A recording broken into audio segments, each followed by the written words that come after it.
సీతాదేవి తర్వాత ద్రౌపది ఏ టీషర్ట్లు వేసుకున్నారా రేపులు అయ్యాయి. యూట్యూబర్ అన్వేషణ కోసం నాకు తెలిసిన చిన్న 2 ముక్కలు మాట్లాడతారు. కంటెంట్ బాగుందని మేమందరం ఫాలో అయ్యి మంచిగా ఆయన గౌరవించి చాలా సపోర్ట్ చేసి మేము వీడియోలన్నీ చూసి మంచిగా చేసాము. కానీ ఈరోజు ఆయన మాట్లాడింది అస్సలు బాగాలేదు. చీరలోను మీ అందం నిండుగా కప్పుకునే బట్టల్లోనే ఉంటుంది తప్పితే. సరే వ్యతిరేకించవచ్చు, శివాజీ అన్న ఏం మాట్లాడిండో అంతా మనం అంతా వ్యతిరేకించవచ్చు, కానీ లాస్ట్కి ఏమైంది? పంతులు గారు మేము ఒట్టకాలు కట్ చేసేస్తే ఆగుతారు మీరు. గరికిపాటి ఆయన అన్నాడు, తర్వాత సీతాదేవిని ద్రౌపదిని హిందూ జోలికి వచ్చింది ఆయన. అది మాత్రం కరెక్ట్ కాదు. మేము ఫాలోవర్స్ అందరము లాస్ట్కి నువ్వు సారీ చెప్పినా క్షమించినా సరే ఫాలోవర్స్ అందరము, కానీ సీతాదేవిని అన్నందుకు ద్రౌపదికి అన్నందుకు హనుమంతుడు ఆంజనేయుడు మాత్రం క్షమించాడన్న. అది ఖచ్చితంగా జరిగి తీరుతుంది. ఓకేనా? చూసుకో. ఇక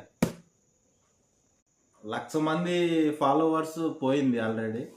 యూట్యూబ్లో 30,000 మంది ఫాలోవర్స్ పోయారు. ఇక స్టార్ట్ అయింది ఇక అన్వేషణకి. ఇక మామూలుగా ఉండదు. ఇక ఎందుకన్నా మంచిగా నీవంటే అంత రెస్పెక్ట్ అయ్యి మేమందరం నీ ఇన్స్పిరేషన్తో యూట్యూబర్గా చిన్నగా స్టార్ట్ చేసినాం. నాలాగా చాలామంది. నువ్వు లాస్ట్కి దెబ్బెట్టేసినావు అన్న. చాలా ఘోరం అయిపోయింది. మంచిగా బాగుండేది మొత్తం పోయింది. ఒక వారం 4 రోజుల్లో నాకు తెలిసి ఒక్క రోజులో 1,00,000 మంది పోయారంటే వారం 2-4 రోజుల్లో సగం అయిపోతుంది అన్న. మీ Krishna artist, front section allrounder. ఓకేనా ఫ్రెండ్స్? బాయ్.